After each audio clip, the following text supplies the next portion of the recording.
Guarantee ಯೋಜನೆಗಳು ಹಾಗೂ ಸಾಮಾಜಿಕ ಭದ್ರತಾ ಪಿಂಚಣಿಗಳನ್ನು ಅನಗತ್ಯ ದಾಖಲೆಗಳು ಮತ್ತು ಅವೈಜ್ಞಾನಿಕ ಆದಾಯ ಮಿತಿಗಳ ನೆಪದಲ್ಲಿ ಸರ್ಕಾರ ದುಸ್ತರಗೊಳಿಸುತ್ತಿದೆ ಎಂದು ಎಸ್ಡಿಪಿಐ ರಾಜ್ಯ ಪ್ರಧಾನ ಕಾರ್ಯದರ್ಶಿ ಅಫ್ಸರ್ ಕೊಡ್ಲಿಪೇಟೆ ಆರೋಪಿಸಿದರು. ಸುದ್ದಿಗೋಷ್ಠಿಯಲ್ಲಿ ಮಾತನಾಡಿದ ಅವರು, ಆರಂಭದಲ್ಲಿ ಆಶಾದಾಯಕವಾಗಿದ್ದ ಗ್ಯಾರಂಟಿ ಯೋಜನೆಗಳು ಇದೀಗ ಆಡಳಿತಾತ್ಮಕ ವೈಫಲ್ಯದಿಂದ ಜನರಿಗೆ ಸಂಕಷ್ಟ ತಂದಿವೆ.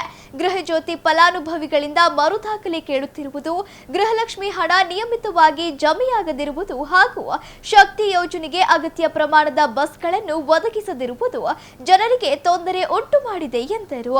ಸಾಮಾಜಿಕ ಭದ್ರತಾ ಪಿಂಚಣಿಗೆ 32,000 ವಾರ್ಷಿಕ ಆದಾಯ ಮಿತಿ ವಿಧಿಸಿರುವುದು ಅವೈಜ್ಞಾನಿಕವಾಗಿದ್ದು, ಬಡವರು, ವಯೋವೃದ್ಧರು, ವಿಧವೆಯರು, ಅಂಗವಿಕಲರು ಹಾಗೂ ನಿರ್ಗತಿಕರು ಯೋಜನೆಯಿಂದ ಹೊರಗುಳಿಯುವಂತಾಗಿದೆ ಎಂದು ಆರೋಪಿಸಿದರು. ಬಿಪಿಎಲ್ ಕಾರ್ಡ್ ಹೊಂದಿರುವ ಅರ್ಹರಿಗೆ ಅನಗತ್ಯ ದಾಖಲೆಗಳಿಲ್ಲದೆ ಪಿಂಚಣಿ ನೀಡಬೇಕು, ಆದಾಯ ಮಿತಿಯನ್ನು ಪರಿಷ್ಕರಿಸಬೇಕು, ಗೃಹಲಕ್ಷ್ಮಿಯ ಬಾಕಿ ಹಣವನ್ನು ತಕ್ಷಣ ಬಿಡುಗಡೆ ಮಾಡಬೇಕು ಹಾಗೂ ಶಕ್ತಿ ಯೋಜನೆಗೆ ಅಗತ್ಯ ಸಂಖ್ಯೆಯ ಹೊಸ ಬಸ್ಗಳನ್ನು ಒದಗಿಸಬೇಕು ಎಂದು ಆಗ್ರಹಿಸಿದರು. ದಾಖಲೆಗಳ ನೆಪದಲ್ಲಿ ಬಡವರನ್ನು ಸರ್ಕಾರಿ ಕಚೇರಿಗಳಿಗೆ ಅಲೆದಾಡಿಸಿ ಯೋಜನೆಗಳಿಂದ ವಂಚಿಸುವ ಯಾವುದೇ ಪ್ರಯತ್ನವನ್ನು ಎಸ್ಡಿಪಿಐ ತೀವ್ರವಾಗಿ ವಿರೋಧಿಸಲಿದೆ ಎಂದು ಎಚ್ಚರಿಸಿದರು. ಸುದ್ದಿಗೋಷ್ಠಿಯಲ್ಲಿ ಜಿಲ್ಲಾಧ್ಯಕ್ಷ ಎಆರ್ ತಾಹಿರ್, ರಜ್ವಿ ರಿಯಾಜ್ ಅಹಮದ್, ಮೊಹಮ್ಮದ್ ಮೊಹಸಿನ್, ಅಮೀರ್ ಅಹಮದ್, ಜಬೀವುಲ್ಲಾ ಸೇರಿದಂತೆ ಇತರರಿದ್ದರು. ರಾಜ್ಯದಲ್ಲಿ ಇವತ್ತು ಕಾಂಗ್ರೆಸ್ ಸರ್ಕಾರ ಅಧಿಕಾರಕ್ಕೆ ಬಂದು ಹೆಚ್ಚು ಕಡಿಮೆ 3 ವರ್ಷ ಪೂರೈಸಿದೆ. ಮುಖ್ಯಮಂತ್ರಿ ಬದಲಾವಣೆಯಾಗಿದೆ. ಯಾವ ಮುಖ್ಯಮಂತ್ರಿಗಳು ಈ ಸರ್ಕಾರವನ್ನು ಅಧಿಕಾರಕ್ಕೆ ತಂದ ಮೊದಲ ದಿನ ಘೋಷಣೆಯನ್ನು ಮಾಡಿದರೂ ಗ್ಯಾರಂಟಿ ಯೋಜನೆಗಳು, ಆ ಗ್ಯಾರಂಟಿ ಯೋಜನೆಗಳು ಇವತ್ತು ವಾರಂಟಿ ಇಲ್ಲದ ಯೋಜನೆಗಳಾಗಿ ಮಾರ್ಪಟ್ಟಿದೆ.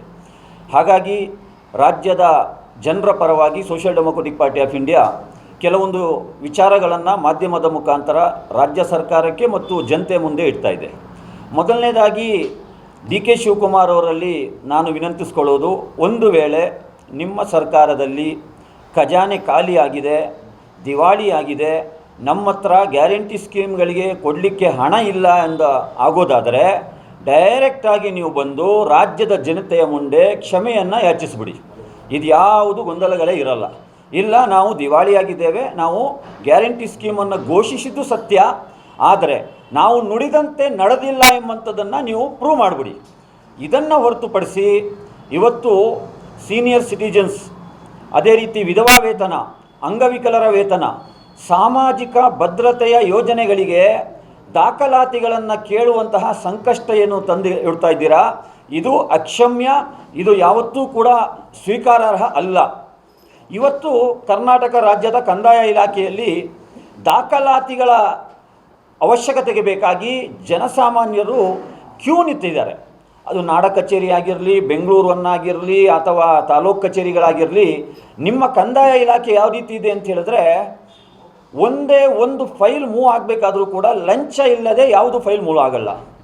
ನಾನು ವಿಧವೆ ಸ್ವಾಮಿ ಅಂತ ಹೇಳಿದರೂ ಕೂಡ, ವಿಧವೆನಾ, ಹಾಗಾದರೆ 1,000 ಕೊಡಿ ಸಾಕು. ಬೇರೆಯವರ ಪರಿಸ್ಥಿತಿ ಏನಿದೆ? ಇವತ್ತು ಕರ್ನಾಟಕ ಸರ್ಕಾರದ ಆಡಳಿತ ಯಂತ್ರಗಾಳ ಸಂಪೂರ್ಣ ಸ್ತಬ್ಧವಾಗಿದೆ. ಇವರ ಮಿನಿಸ್ಟ್ರಿಗಿಡಿ, ಇವರ ಕ್ಯಾಬಿನೆಟ್ ಎಕ್ಸ್ಪೆನ್ಷನ್, ಇವರ ಆಂತರಿಕ ಕಚ್ಚಾಟ, CM ಕುರ್ಚಿಗಾಗಿ ನಡೆದಂತಹ ಇಷ್ಟೆಲ್ಲ ರಾದ್ದಾಂತಗಳ ನಡುವೆ ಜನರು ಬಡವಾಗ್ತಾ ಇದ್ದಾರೆ. ಇವತ್ತು ಗಂಡ ಹೆಂಡತಿ ಜಗಳದಲ್ಲಿ ಕೂಸು ಬಡವಾಯ್ತಂತೆ. ಹಾಗಾಗಿ ಕೇವಲ ಸಾಮಾಜಿಕ ಭದ್ರತಾ ಯೋಜನೆಗಳು ಮಾತ್ರ ಅಲ್ಲ, ಎಲ್ಲಿಯವರೆಗಂದರೆ ಸಿದ್ದರಾಮಯ್ಯನವರು ಒಂದು ಘೋಷಣೆಯನ್ನು ಮಾಡಿದರು. ಈ ಗ್ಯಾರಂಟಿ ಸ್ಕೀಮನ್ನು ಘೋಷಣೆ ಮಾಡಬೇಕಾದ್ರೆ ಕಾಕಾ ಪಾಟೀಲಿಗೂ ಫ್ರೀ, ಮಹದೇವಪ್ಪನವರಿಗೂ ಫ್ರೀ ಅಂಥೇಳಿ. ಇದರ ಅರ್ಥ ಏನಂತ ಹೇಳಿದ್ರೆ, ಒಬ್ಬ ಸಾಮಾನ್ಯ ಜನರಿಗೂ ಫ್ರೀ, ಒಬ್ಬ MLAಗೂ ಫ್ರೀ ಈ ಸ್ಕೀಮ್ಗಳಂತೇಳಿ ಹೇಳಿದ್ರು. ನಾನು ಕೇಳ್ತಾ ಇದ್ದೇನೆ, ಸಿದ್ದರಾಮಯ್ಯನವರೇ, ನೀವು ಇವತ್ತು ಕುರ್ಚಿಯಿಂದ ಕೆಳಗಿಳಿದಿದ್ದೀರಾ. ಮುಖ್ಯಮಂತ್ರಿ ಸ್ಥಾನದಲ್ಲಿ ನಿಮ್ಮದೇ ಪಕ್ಷದ ಡಿ ಕೆ ಶಿವಕುಮಾರ್ ಅವರು ಕೂತಿದ್ದಾರಲ್ಲ, ಇವತ್ತು ನೀವೇ ಮಾಡಿದಂಥ ಘೋಷಣೆ ಎಲ್ಲಿ ಹೋಯಿತು? ಇವತ್ತು ಗೃಹಜ್ಯೋತಿ ಯೋಜನೆಗೆ ನೀವು ಏನೆಲ್ಲ ದಾಖಲಾತಿಯನ್ನು ಕೇಳ್ತಾ ಇದ್ದೀರಾ?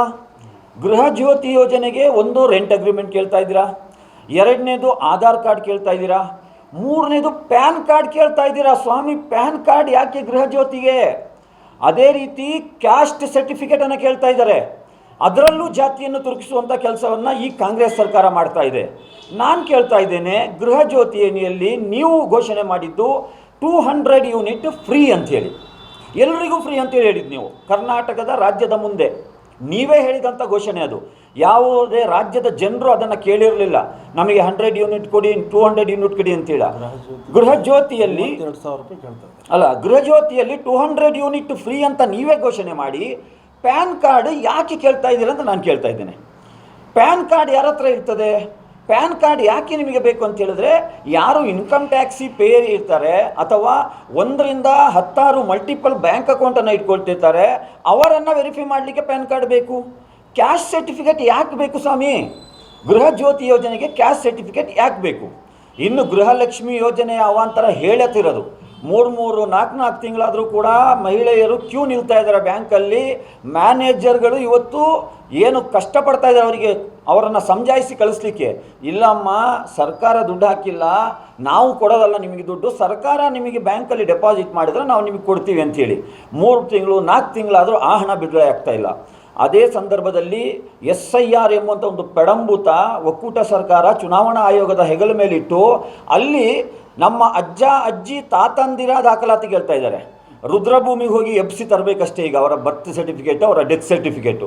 1980ಗಿಂತ ಮುಂಚೆ ಕಂಪ್ಯೂಟರ್ ಇರಲಿಲ್ಲ ಈ ದೇಶದಲ್ಲಿ. ಎಲ್ಲಿಂದ ತರ್ತಾರೆ ಅವರು ಬರ್ತ್ ಸರ್ಟಿಫಿಕೇಟು, ಡೆತ್ ಸರ್ಟಿಫಿಕೇಟು? ಅಲ್ಲೊಂದು ಕಡೆ ಅವಾಂತರ ಆದರೆ ರಾಜ್ಯ ಸರ್ಕಾರ ಒಂದೊಂದು ಕಡೆ ಹೇಳ್ತಾ ಇದೆ, ಇಲ್ಲ ಈ SIRನಲ್ಲಿ ಯಾರು ದಾಖಲಾತಿಗಳಿಗೆ ಕಚೇರಿಗೆ ಅಲಿಯುವ ಅವಶ್ಯಕತೆ ಇಲ್ಲ, ನಾವೇ 4.5 ಕೋಟಿ ಇನ್ಕಮ್ ಆ್ಯಂಡ್ ಕ್ಯಾಶ್ ಸರ್ಟಿಫಿಕೇಟನ್ನು ಪ್ರಿಂಟ್ ಮಾಡಿ ಮನೆ ಬಾಗಿಲಿಗೆ ತಲುಪಿಸ್ತೀವಿ ಅಂತ ತಲುಪಿಸ್ತಾನೂ ಇದ್ದಾರೆ. ನಾನು ನೋಡಿದೆ ಆ ಮನೆ ಬಾಗಿಲಿಗೆ ತಲುಪಿಸಿರುವಂತಹ ಇನ್ಕಮ್ ಆ್ಯಂಡ್ ಕ್ಯಾಶ್ ಸರ್ಟಿಫಿಕೇಟಲ್ಲಿ ಏನಿದೆ ಅಂತ ಹೇಳಿದ್ರೆ, DK ಶಿವಕುಮಾರ್ ಅವರ ಒಂದು ಫೋಟೋ ಇದೆ, ಇನ್ನೊಂದು ಕಡೆ DK ಶಿವಕುಮಾರ್ ಅವರ ಭಾಷಣ ಇದೆ. ಸ್ವಾಮಿ, ನಿಮ್ಮ ಭಾಷಣ ಕೇಳಲಿಕ್ಕೆ ಅವರು ಕಾಯ್ತಾ ಇದ್ದಾರಾ? ಅದೇ ದಾಖಲಾತಿಗಳನ್ನು ನೀವೇನು ಅಷ್ಟು ಕಾಳಜಿ ಮುತುವರ್ಜಿ ವಹಿಸಿ ಮನೆಗೆ ತಲುಪಿಸ್ತಾ ಇದ್ದೀರಲ್ಲ, ಒಬ್ಬ ವಿಧವೆಗೆ, ಒಬ್ಬ ಸಂಧ್ಯಾ ಸುರಕ್ಷಾ ಯೋಜನೆಯಲ್ಲಿ ಸೀನಿಯರ್ ಸಿಟಿಜನ್ನ ಪೆನ್ಷನ್ ಪಡೆಯುವಂಥ ಹಿರಿಯ ನಾಗರಿಕರಿಗೆ 32,000 ರೂಪಾಯಿಯ ಇನ್ಕಮ್ ಕೇಳ್ತಾ ಇದ್ದೀರಲ್ಲ, ಇದು ಯಾವ ರೀತಿಯ ವೈಜ್ಞಾನಿಕತೆ? ನಾನು ಕೇಳ್ತಾ ಇದ್ದೇನೆ DK ಶಿವಕುಮಾರ್ ಅವರೇ, ಇವತ್ತು ದೇಶದಲ್ಲಿ ನರೇಗಾ ಎಂಬುವಂಥ ಸ್ಕೀಮ್ ಇತ್ತು, ಅದನ್ನು ನೀವು ರಾಮ್ಜಿನೋ ಏನೋ ಅಂತ ಹೆಸರು ಚೇಂಜ್ ಮಾಡಿದ್ದೀರಾ. 120 ದಿನಗಳ ಉದ್ಯೋಗ ಕೊಡಬೇಕು ಅಂತ ಆ ಆ್ಯಕ್ಟ್ ಹೇಳ್ತದೆ. ಒಂದು ದಿನಕ್ಕೆ 300 ರೂಪಾಯಿ ಇದ್ದಂತಹ ಒಂದು ಸಂಬಳವನ್ನು 410 ರೂಪಾಯಿಗೆ ನೀವು ಏರಿಕೆ ಮಾಡಿದ್ದೀರಾ. 410 ಇಂಟು 120 ಡೇಸನ್ನು ಕ್ಯಾಲ್ಕುಲೇಟ್ ಮಾಡಿ, ಕ್ಯಾಲ್ಕುಲೇಟರಲ್ಲಿ ಕ್ಯಾಲ್ಕುಲೇಟ್ ಮಾಡಿ.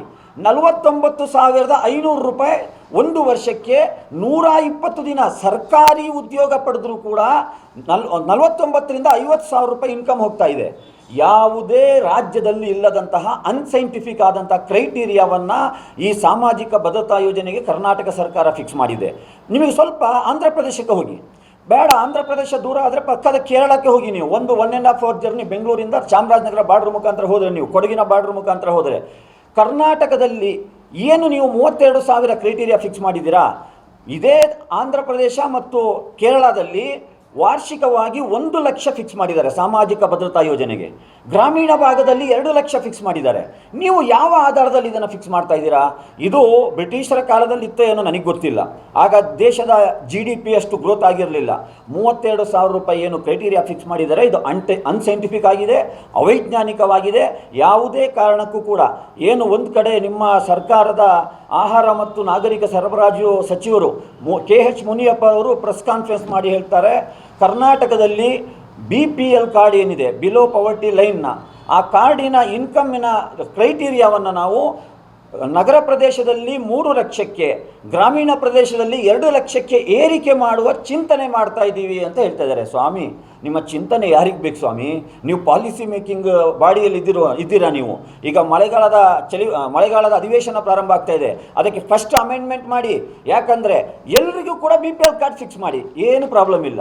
ಯಾರು ಬಿಲೋ ಪವರ್ಟಿ ಲೈನಲ್ಲಿದ್ದಾರೆ ಅವರಿಗೆ ಇನ್ನು ಯಾವುದೇ ದಾಖಲಾತಿಯನ್ನು ಕೇಳೋದಿಲ್ಲ ಅಂಥೇಳಿ ಸರ್ಕಾರ ನಿರ್ಣಯ ಮಾಡಿ ಅಂಥೇಳಿ ನಾವಿವತ್ತು ಈ ಪತ್ರಿಕಾಗೋಷ್ಠಿ ಮುಖಾಂತರ ಆಗ್ರಹಿಸ್ತಾ ಇದ್ದೇವೆ. ಇಂಥ 10 ಹಲವು ಗೊಂದಲಗಳು ಅವಾಂತರಗಳ ನಡುವೆ ರಾಜ್ಯದ ಜನರು ಇವತ್ತು ದಾಖಲಾತಿಗಾಗಿ ಅಲಿತಾ ಇದ್ದಾರೆ. ಎಷ್ಟು ದಾಖಲಾತಿ ಕೇಳ್ತೀರಾ ಸ್ವಾಮಿ? ಇವತ್ತು ದಾಖಲಾತಿಗಳ ಕಡತಗಳು ತಾಲೂಕು ಕಚೇರಿಯಲ್ಲಿ, ಜಿಲ್ಲಾಧಿಕಾರಿ ಕಚೇರಿಯಲ್ಲಿ ಬಂಡಲ್ ಗಟ್ಟಲೆ ಬಿದ್ದಿದೆ. ಅದಕ್ಕೆ ಇನ್ವೆಸ್ಟ್ ಮಾಡ್ತಾ ಇರುವಂಥ ಹಣ ಯಾರ ಹಣ? ನಿಮ್ಮ ತೆರಿಗೆ ಹಣ. ಹಾಗಾಗಿ social democratic party of India ಇಂತಹ ಅವೈಜ್ಞಾನಿಕವಾದಂತಹ ಪಾಲಿಸಿಯನ್ನು ರಾಜ್ಯ ಸರ್ಕಾರ ರೂಪಿಸಿದೆ. ಇದನ್ನು ರಿವಿಷನ್ ಮಾಡಬೇಕು, ಮರುಪರಿಶೀಲನೆ ಮಾಡಬೇಕು ಮತ್ತು ಮಳೆಗಾಲದ ಅಧಿವೇಶನದಲ್ಲೇ ಇದಕ್ಕೆ ಸರಿಯಾದಂತಹ ಸೂಕ್ತ ಅಮೆಂಡ್ಮೆಂಟನ್ನು ತಂದು ಎಲ್ಲರಿಗೂ ಕೂಡ ಬಿಲೋ ಪವರ್ಟಿ ಲೈನಿನ ಕ್ರೈಟೀರಿಯಾವನ್ನು ಹೆಚ್ಚಿಸುವ ಮುಖಾಂತರ ಸಾಮಾಜಿಕ ಭದ್ರತಾ ಯೋಜನೆಗೆ ಪಾಪ ಆ ವಿಧವೆಯರು, ಆ ಸೀನಿಯರ್ ಸಿಟಿಜನ್ಸ್ಗಳು ಅವರ ಶಾಪ ನಿಮಗೆ ತಟ್ಟಬಾರ್ದು ಅಂತ ಹೇಳಿದ್ರೆ ಇದಕ್ಕೆ ತಕ್ಕುದಾದಂಥ ಅಮೆಂಡ್ಮೆಂಟನ್ನು ಮಾಡಿ ಅಂಥೇಳಿ ಇವತ್ತಿನ ಪತ್ರಿಕಾಗೋಷ್ಠಿ ಮುಖಾಂತರ ರಾಜ್ಯ ಸರ್ಕಾರದಲ್ಲಿ ನಾವು ಆಗ್ರಹಿಸ್ತಾ ಇದ್ದೇವೆ.